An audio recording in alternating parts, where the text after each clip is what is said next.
Hello दोस्तों, तेनू academy में आपका स्वागत है।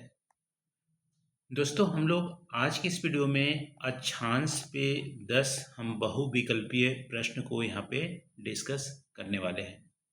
अक्षांश को इंग्लिश में क्या बोलते हैं? लैटीट्यूड। ठीक है।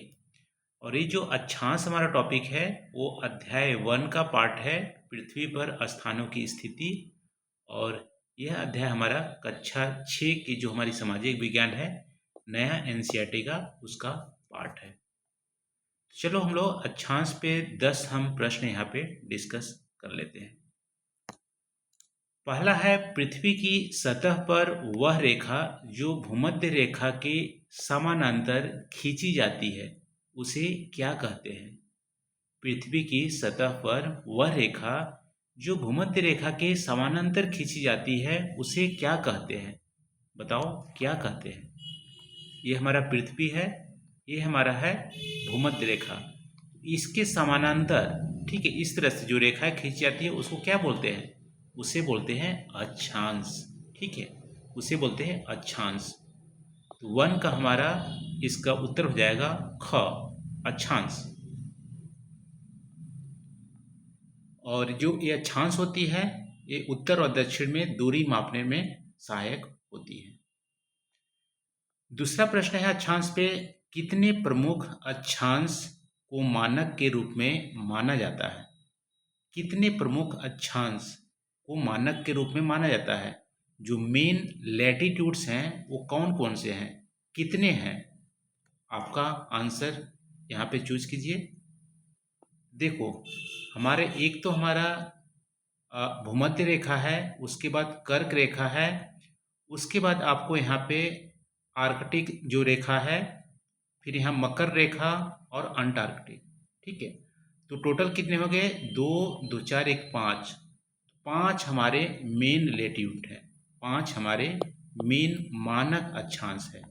भूमध्य रेखा, कर्क रेखा, मकर रेखा, आर्कटिक वृत्त और अंटार्कटिक वृत्त।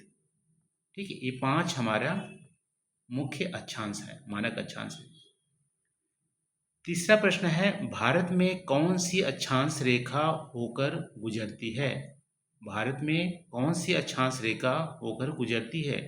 क्या भारत में भूमध्य रेखा गुजरती है, मकर रेखा गुजरती है, कर्क रेखा गुजरती है, आर्कटिक वृत्त, क्या गुजरती है? देखो, भारत में हमारा कर्क रेखा गुजरती है। कर्क रेखा का मान क्या है? 23.5 डिग्री उत्तर, जो भारत के 8 राज्यों से होकर गुजरती है। आप कमेंट करके बताना कि टॉपिक आपका आंसर हमारा 8 राज्य का नाम कौन कौन से है। ठीक है। चौथा हमारा अक्षांश पे जो हमारा क्वेश्चन है, अक्षांश रेखाओं की कुल संख्या कितनी होती है? अक्षांश रेखा की कुल संख्या कितनी होती है? उत्तरी और दक्षिणी दोनों गोलार्ध मिलाकर। ठीक है, अक्षांश रेखा की कुल संख्या कितनी होती है? ये भूमध्य रेखा है, यहाँ से हम इधर जाएंगे तो 90 डिग्री दक्षिण हो जाएगा, यहाँ से इधर जाएंगे 90 डिग्री उत्तर हो जाएगा। तो दोनों को आप जोड़ोगे 90 और 90, क्योंकि ये पूरा पृथ्वी को सर्कल करती है, इसीलिए एक ही हमारा पृथ्वी के चारों तरफ राउंड लगाती है। ठीक है, तो 90 और 90 कितना हो जाएगा? 180। तो टोटल जो हमारी अक्षांश रेखाएं हैं वो हमारा 180 है, उत्तरी और दक्षिणी दोनों गोलार्ध मिलाकर। इसका उत्तर हो जाएगा ख, 180। पांचवा है, अक्षांश पे जो हमारा प्रश्न है, भूमध्य रेखा का अक्षांश क्या है? भूमध्य रेखा का अक्षांशीय मान क्या है? तो 0 डिग्री जो हमारे अक्षांश है उसको बोलते हैं भूमध्य रेखा। ठीक है, तो इसका उत्तर हो जाएगा 5 का ग। भूमध्य रेखा का जो अक्षांश मान है वो हमारा क्या है? 0 डिग्री। तो इसका उत्तर हो जाएगा ग। छठा है हमारा, अक्षांश रेखाएं एक दूसरे से किस प्रकार की दूरी पर होती है? अक्षांश रेखाएं एक दूसरे के किस प्रकार दूरी पे होती है? जो हमारे अक्षांश रेखाएं होती है एक दूसरे के समानांतर होती है। ठीक है, दोनों के बीच में जो गैप होता है वो समान होता है। दो लैटिट्यूड के बीच में जो गैप होता है वो समान होता है, चाहे हम पोल वर्ल्ड की जाएं, ठीक है, चाहे इक्वेटर की ओर जाएं, दोनों के बीच में जो दूरी है वो हमारा समान होता है। तो इसका उत्तर हो जाएगा ख। अक्षांश रेखाएं कि एक दूसरे की जो बीच की दूरी होती है वो हमारा समान होता है, वो बदलता नहीं है। सातवां हमारा है अक्षांश किस बात को निर्धारित करने में मदद करता है। ठीक है, लैटिट्यूड या अक्षांश किस बात को निर्धारित करने के लिए मदद करता है?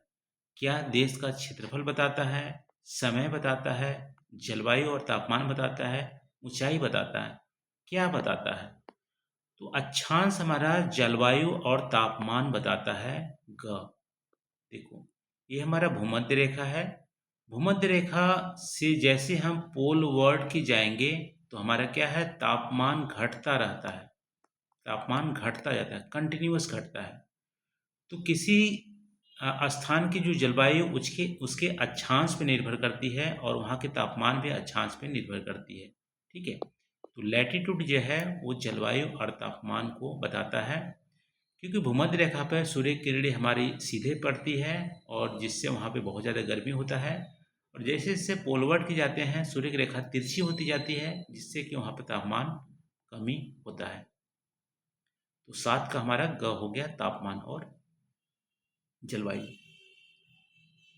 8वां क्वेश्चन है यहाँ पे अक्षांश पे, जिन रेखाओं को समानांतर वृत्त पैरेलल ऑफ लैटिट्यूड भी कहा जाता है वे क्या होती हैं? जिन रेखाओं को समानांतर वृत्त कहा जाता है वे क्या रेखांतर होती है? देखो, अक्षांश का ही अलग नाम है, अक्षांश को इंग्लिश में बोलते हैं लैटिट्यूड, ठीक है, या हम बोलते हैं पैरेलल ऑफ लैटिट्यूड, ये भी बोलते हैं अक्षांश को। हिंदी में अक्षांश या समानांतर वृत्त दोनों नाम है। ठीक है, तो इसका 8 का ग हो जाएगा। समानांतर वृत्त को हम अक्षांश रेखा बोलते हैं। आज का हमारा 9वां क्वेश्चन है अक्षांश पे, कौन सी अक्षांश रेखा पृथ्वी को 2 बराबर भागों में बांटती है? कौन सी अक्षांश रेखा पृथ्वी के 2 बराबर भागों में बांटती है? देखो, पृथ्वी के बीचों बीच जो अक्षांश रेखा है वो हमारा क्या है, इक्वेटर, ठीक है, भूमध्य रेखा 0 डिग्री लैटिट्यूड। तो 2 बराबर भागों में बांटती है, ये हमारा उत्तरी गोलार्ध हो गया, ये दक्षिणी गोलार्ध हो गया। कौन बांटती है? भूमध्य रेखा या 0 डिग्री अक्षांश। 9 का ग हमारा उत्तर हो जाएगा। आज का लास्ट क्वेश्चन है, जैसे जैसे हम भूमध्य रेखा से ध्रुव की ओर जाते हैं तापमान में क्या परिवर्तन होता है? जैसे जैसे हम भूमध्य रेखा से या तो उत्तरी ध्रुव या दक्षिणी ध्रुव को जाते हैं तापमान में क्या परिवर्तन होता है? तापमान हमेशा घटता है, कंटिन्यूअस घटता रहता है। यहाँ पे तापमान सबसे ज़्यादा, ठीक है, और यहाँ पे कम, ठीक है, बर्फ। तो यहाँ पे क्या होता है, घटता है, घटता है, ठीक है, बढ़ता तो नहीं है, स्थिर भी नहीं रहता, कभी घटता कभी बढ़ता, ये भी नहीं है, हमेशा घटता है। भूमध्य रेखा से ध्रुव की ओर हम जाते हैं तो तापमान हमारा घटता है। इसका उत्तर हो जाएगा ग। तो ये रहा दोस्तों, आज हम लोग अक्षांश या लैटिट्यूड पे 10 MCQs या बहुविकल्पी प्रश्न को हम लोग यहाँ पे पढ़े, जो कि हमारा मेनली कक्षा 6 की जो न्यू NCERT है सामाजिक विज्ञान का, उसका अध्याय 1 का पार्ट है। तो वीडियो कैसे लगा, कितने आपके सही हुए 10 में से, वो आप कमेंट करके जरूर बताइएगा। वीडियो अच्छा लगा हो तो प्लीज़ लाइक भी कर लीजिएगा। थैंक यू दोस्तों, थैंक यू।